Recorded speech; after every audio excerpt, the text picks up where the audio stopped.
Get Jeff up.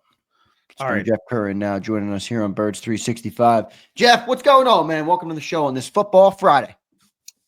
You know what, guys? I'm still kind of excited over the Jihad. I'm already saying Jihad. Jihad. I called him Jihad.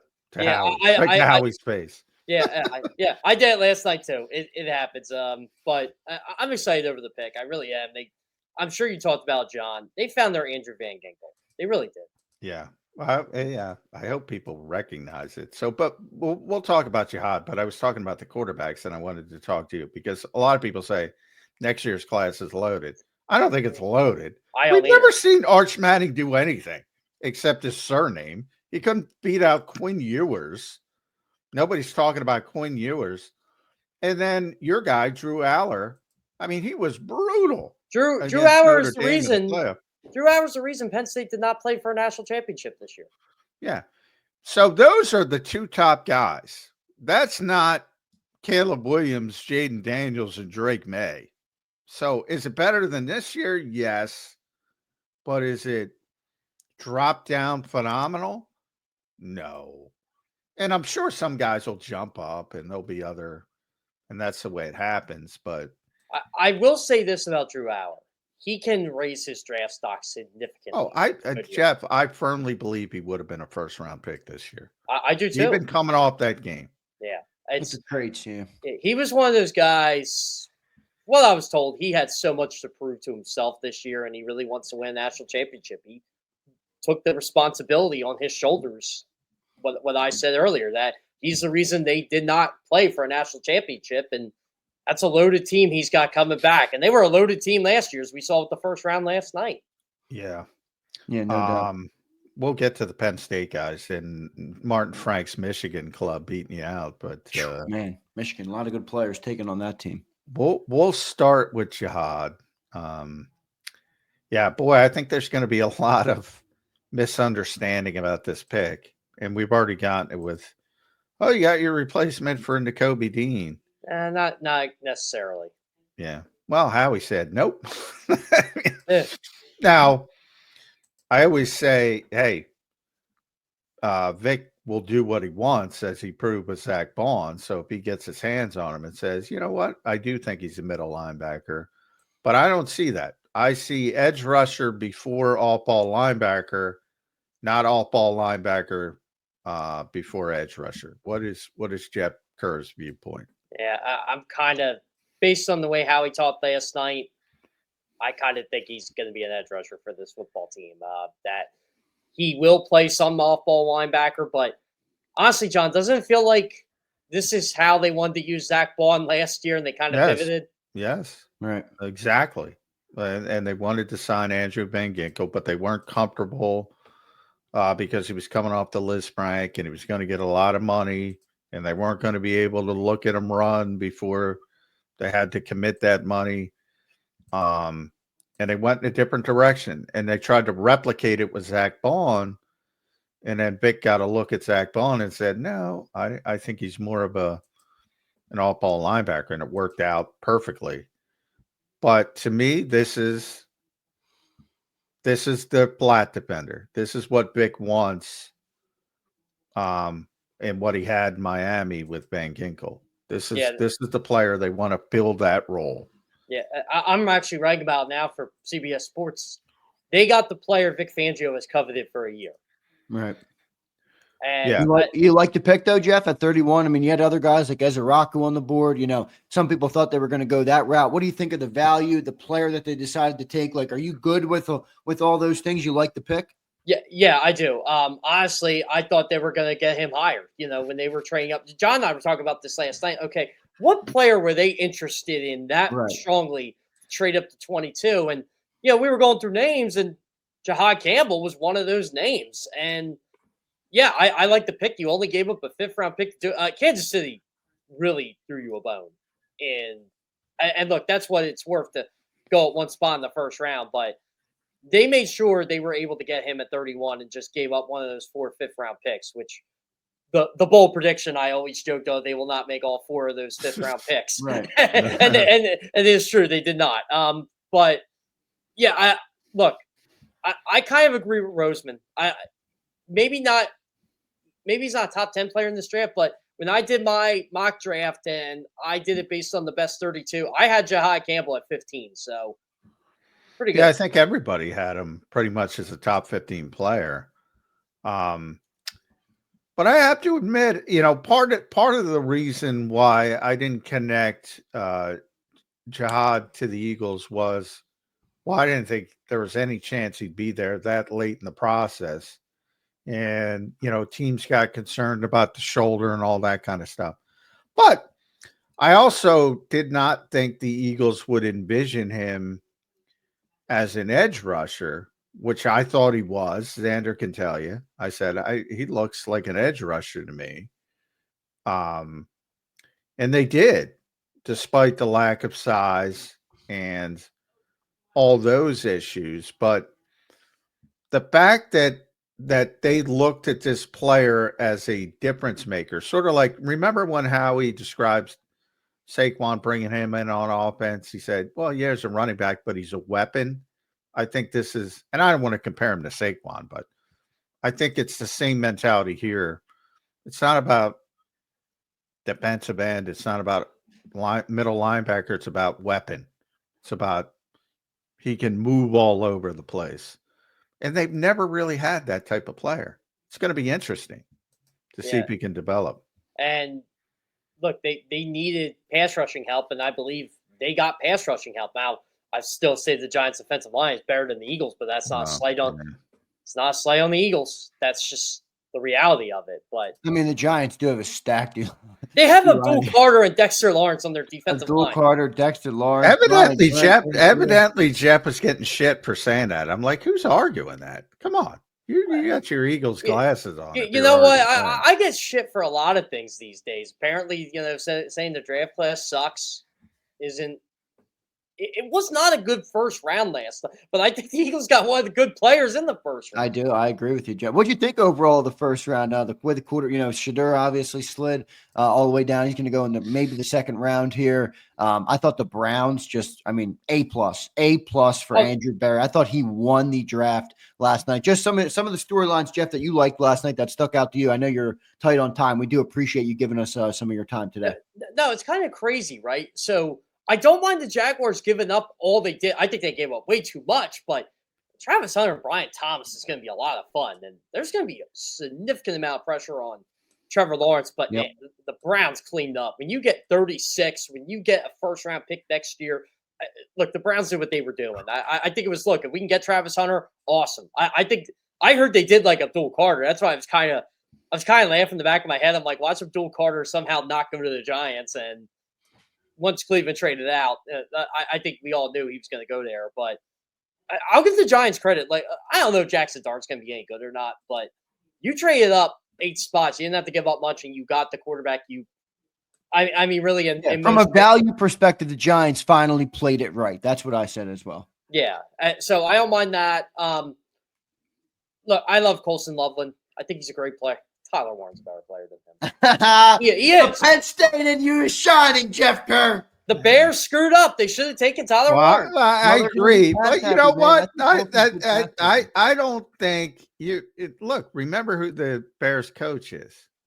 Yeah. Sometimes it's just as Howie says. Sometimes it's just about flavor, and he wants more of the Zach Ertz, Sam Laporta style tight end than. Which is good for Caleb Williams. Yeah.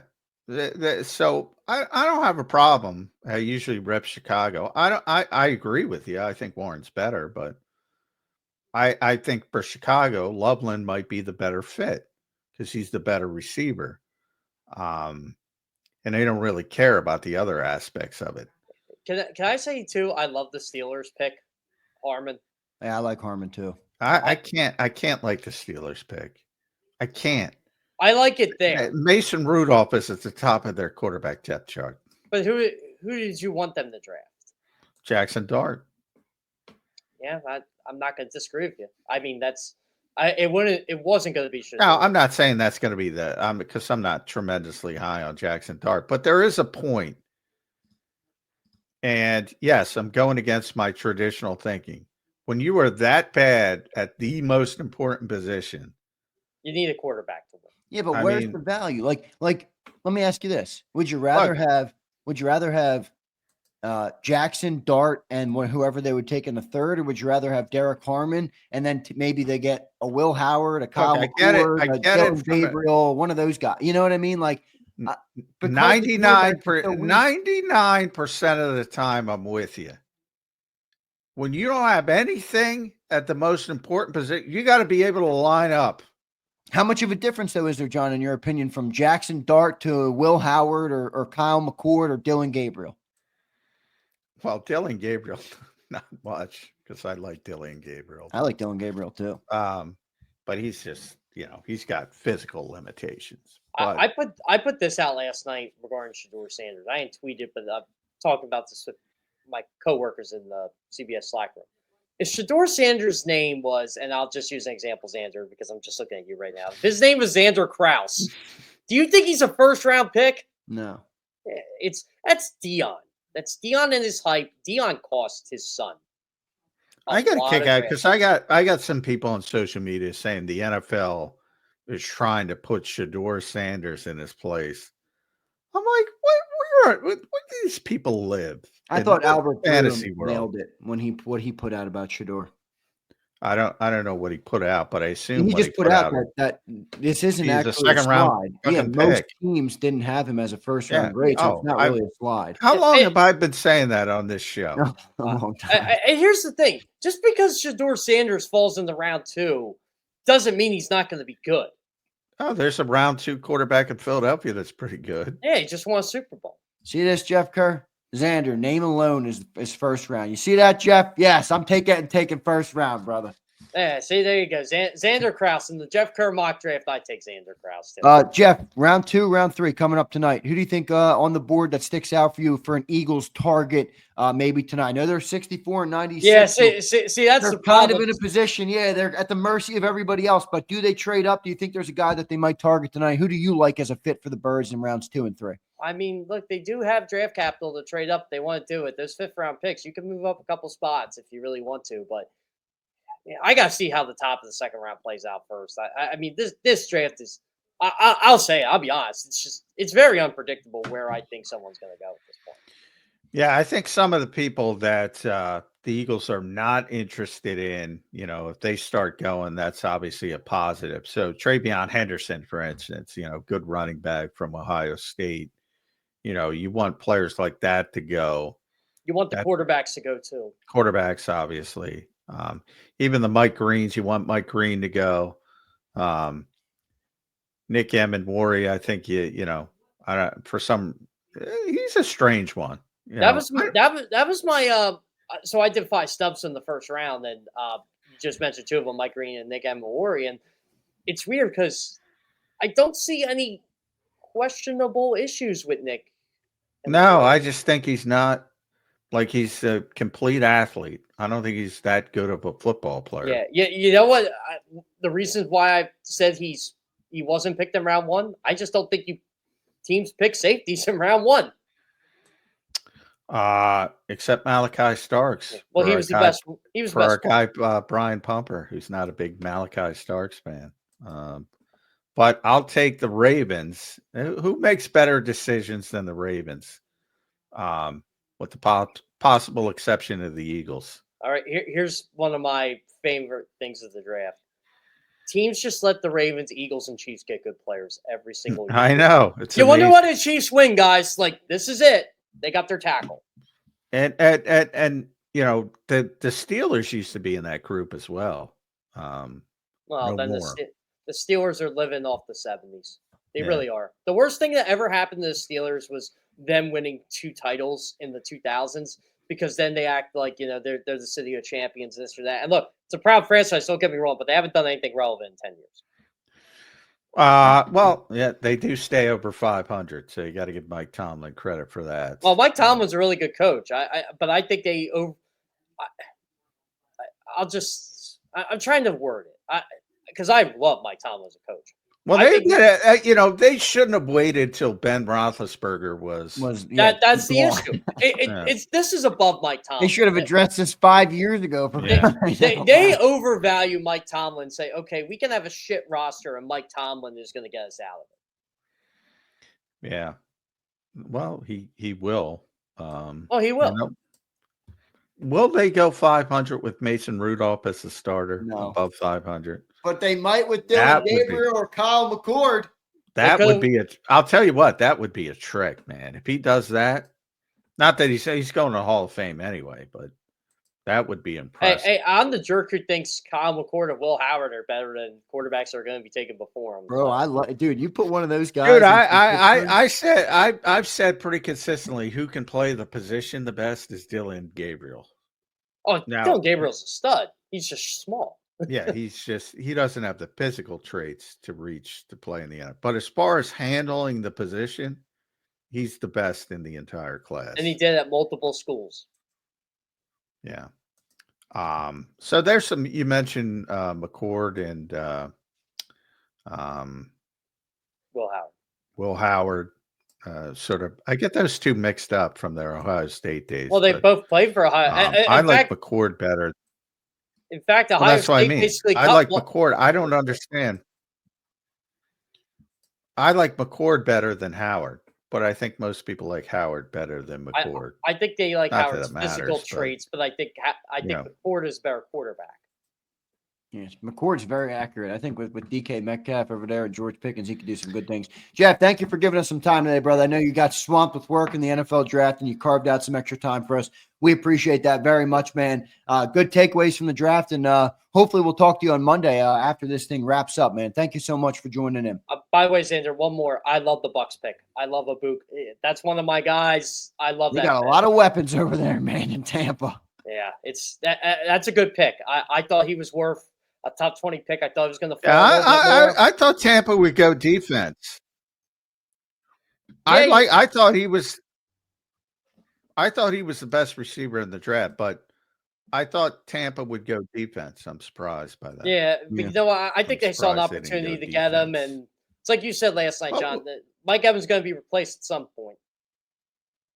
Yeah, no doubt. He's getting older. Jeff, thank you, brother. We appreciate you, man. Good work on CBS Sports. I've been reading all your articles. Yeah, well, I don't think he's replacing Mike Evans. It's down the line he will replace Mike Evans. I mean from a substance standpoint. Yeah, Mike Evans is a Hall of Famer. Yeah, Mike Evans is a great Mike Evans is, if I'm correct, I can't remember if he got 1,000. Oh no, he did. Every year in the NFL, he's had 1,000 yards. Amazing player, Mike Evans. All right, Jeff. Thank you, man. We'll catch up with you on Monday. All right, brother. Yep, I'll see you guys. All right, thanks, Jeff. There's Jeff Kerr giving us some extra time here. We appreciate Jeff checking in here on the Jihad Campbell pick. He likes the pick as well. So a good wrap here on Birds 365. Got a huge crowd in here hearing about the Jihad Campbell selection for the Philadelphia Eagles. They took him at 31 overall. They sent a 5th-round pick to move up one spot to get their guy. And Jihad Campbell, your newest Philadelphia Eagle, has landed. Johnny Mac, last 7 minutes of the show here today, brother. And we got the draft rounds 2 and 3 tonight. So more opportunities coming up in this NFL draft. But as we wrap up this show, man, where are you on this Jihad Campbell pick for the Birds? Yeah, I like the pick. I just hope people understand the pick. Yeah, I think the chat seems to think you do not like the pick. Well, yeah. The chat tends to want validation. What I don't like is people do not understand the pick. We've already had people say, "Is your Nakobe Dean replacement?" Don't listen. If you don't want to listen to me, that's fine. Listen to the GM. Listen to the GM. Who's he talking to? Jeremiah Washburn. Who's Howie bring up? Micah Parsons, Abdul Carter. When he's asked directly, is this about Nakobe Dean? No. That's pretty emphatic. Now, again, if Vic will do what he wants, and if Vic gets him in-house, He will use him where he wants. But ultimately, it's, about a hybrid player who is going to be more edge rusher than all-ball linebacker. That's it. I want people to understand the pick. But as far as upside, this is a player with a high upside. The question is, and I just pulled up Orlad's, it's one of the best. Most of these draft sites graded him as an all-ball linebacker. So their little 1-2 sentence description of the pick, I'll read it to you. A team that normally does not pursue all-ball linebackers this high, the Jerry Robinson narrative, that's how they describe the pick. All-ball linebacker. I think that's a mistake. Well, John, I will say this. You're also fighting a little bit of an uphill battle now. For the people who are smart and listen to Birds 365, they will understand it. But, Sam Monson, a guy who used to work for PFF, he's out there saying, no, this is a great replacement for an injury-prone to Kobe. I know. But guess what? You're Sam fighting Monson a battle that's doesn't not just cover fan-driven. Sam Monson doesn't cover the Philadelphia Eagles. I know. I'm not saying he's right. I'm just saying that people read that. You know what I mean? And then that's where it comes from. It's not just fans. I know people are. I know, and that's why I'm trying to explain it. And and this is better. This is easier.